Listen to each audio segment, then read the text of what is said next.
Stock మార్కెట్‌లో trading చేయాలంటే ఎంత క్యాపిటల్ కావాలనే డౌట్ చాలా మందిలో ఉంటుంది.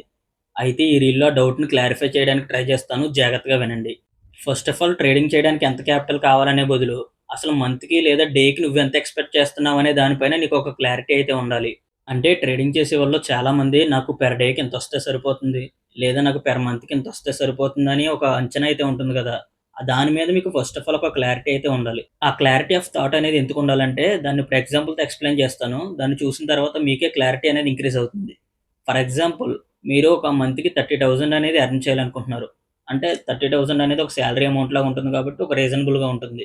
మంత్‌కి 30,000 ఎర్న్ చేయాలంటే, అంటే మంత్‌కి 30 డేస్ ఉంటాయి కాబట్టి, మనం డేకి 1000 రూపీస్ అయితే ఎర్న్ చేయాలి. కానీ ఇదే కాలిక్యులేషన్ స్టాక్ మార్కెట్‌లో వర్కౌట్ అవ్వదు.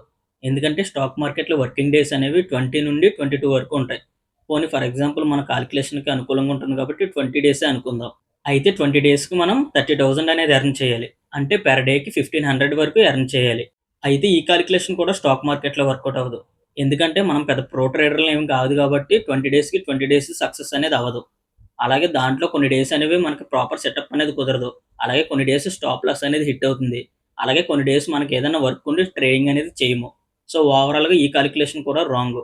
అయితే ఇప్పుడేం చేయాలంటే నేను చెప్పిన ఈ ప్రాబ్లమ్స్ అన్నిట్లికి 20 డేస్‌లో ఒక 10 డేస్ తీసేసి, ఇంకా రిమైనింగ్ 10 డేస్‌ని మాత్రమే మనం కాలిక్యులేట్ చేసుకోవాలి. అంటే 10 డేస్‌కి 30,000 అనేది ఎర్న్ చేయాలి. అంటే పెర్ డేకి 3,000. ఇప్పుడు ఈ 3,000 అమౌంట్ అనేది మీ క్యాపిటల్‌లో జస్ట్ 1% అవ్వాలి. అంటే అప్పుడు మీ క్యాపిటల్ అనేది 3,00,000 ఉండాలి.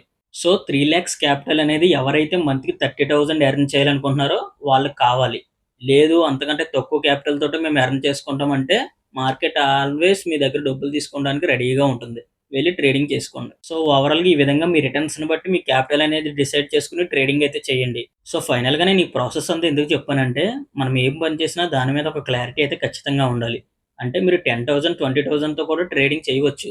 కానీ మీకెంత కావాలనేది ఒక క్లారిటీ లేనప్పుడు మీరు ఆ అమౌంట్‌ని కూడా లాస్ చేసుకుంటారు తప్ప, ఎటువంటి ప్రాఫిట్ అనేది తీసుకోలేరు మార్కెట్ నుండి. సో, అందుకని ఒక క్లారిటీ అయితే ఎప్పుడు మనం మెయింటైన్ చేయాలి. వీడియో నచ్చితే గనుక లైక్ చేసి షేర్ చేయండి.